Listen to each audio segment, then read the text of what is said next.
Yeah. And I truly believe that. And I was in a time of really like praying over the concept of like prophetic and really, really just like craving this gifting that we have access to, that it literally we have access to all of the giftings.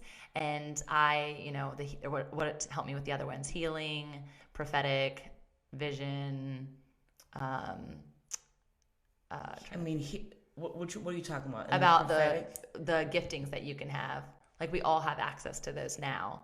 Yeah, I don't I really can't think know. of what the Yeah. other ones are, but those Mhm. were three that I was really like, okay, Mhm. I could see as tangibles. Mhm. And I felt like I had reached this like kind of peak in my experience with God. It was like one after another. I was just like being blown away. And I'm like, okay, God, like there's more. Let me have more. What can it be?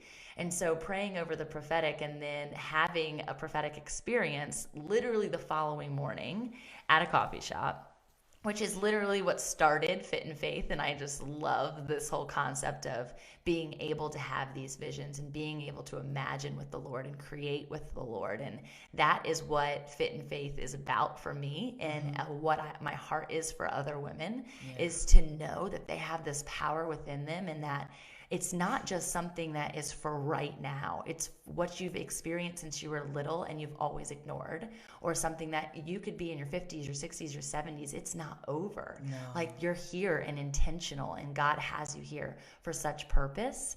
And so, one of the visions, and it was so funny when you said the snow, my head just like fell backwards because about 2 weeks ago, I got woken up, and morning is my like, just my time. I mean, whether I'm working out, whether I'm reading, whether it's my time of gratitude before my feet hit the ground, and it's my prayer time with the Lord. He woke me up at like 3 o'clock, which is a little too early, but sitting there, and I had this vision. And I don't like snow unless I'm snowboarding. Okay. Okay, I want it to be a beach all the time, year round. Yes. And so I was on top of a mountain, and there was snow everywhere. Oh, wow. And I was skiing, which I've never done before. I've only snowboarded, but I was at the top of the mountain, and I just felt him saying, like, you've reached the peak. But then the instant reminder that just because you're going downhill doesn't mean it's going to be easy. Yeah. And I feel like so much of my life I spent going uphill, achieve, achieve, achieve. And I talked about that last time with Naomi, this like natural achievement built into me with my Enneagram, this my personality type. But to break that off, and now feeling like, because I've in this space that I'm in now, I feel so much at ease and at peace with where I'm at. But it's not over. Like, Yeah. it's promised that there's going to be trials. It's promised there's going to be tribulations. Absolutely. So it was just so interesting that we both had that like snow experience. Yeah.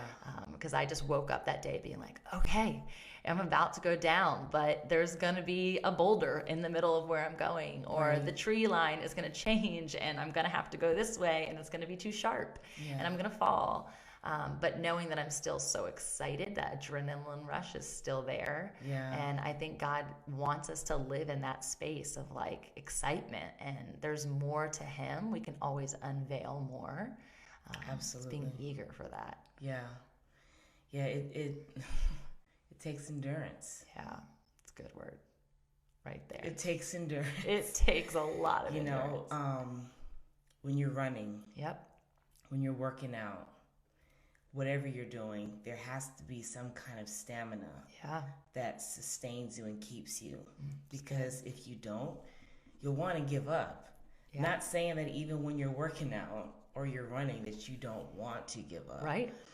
So, okay, I had this vision again. Okay, Sorry. let's hear it. I love it. No, don't apologize. It's amazing. So, there was a person at the start line of the 400 meter, which is the fastest sprint. Yeah. So, in the vision, this person, God was in them and all around them, right? And so when the gun went off, the person took off and they were running. But the whole time that they were running, God was running with them, right? So if anybody's familiar with the 400 meter run, it is, my dad said, it separates the men from the boys. Okay, I got So it. I ran that, my dad ran it, my grandfather ran it, my brother ran it. It is like Nice. no joke. Yeah. So you have to sprint full speed the whole time around the Oh track. my gosh. Yeah. So at about the 200 point, you go Yep. into the second turn, and that's when you feel like the weight, almost like of the world, like they Yeah. call it the bear on your back. Oh, okay. Right? But the whole time in this vision, Jesus is coaching that person. You got this. Yeah. You got this. You got this. Don't give up. Keep going. Lean in some more. Lean in some more. Love Lean in it. some more. And then when you come out of the turn, that's when the race kind of defines you. Yeah. Because at that moment, you have the last straightaway to sprint. And a lot of time, I mean, your legs are like so heavy. Yeah. And I mean, any sport is like a mental thing. Yeah, for sure. And so normally when you come out of that second turn, that's when you got to shift the gears. Mm-hmm. Some people get that extra kick and they just take off. And then Yeah. some, they just lag in the back. But the whole time, Jesus was that voice. You got this. You got this. Keep going. Keep going. And because of his voice, that person in the vision had that extra kick. And then, eventually he won the race.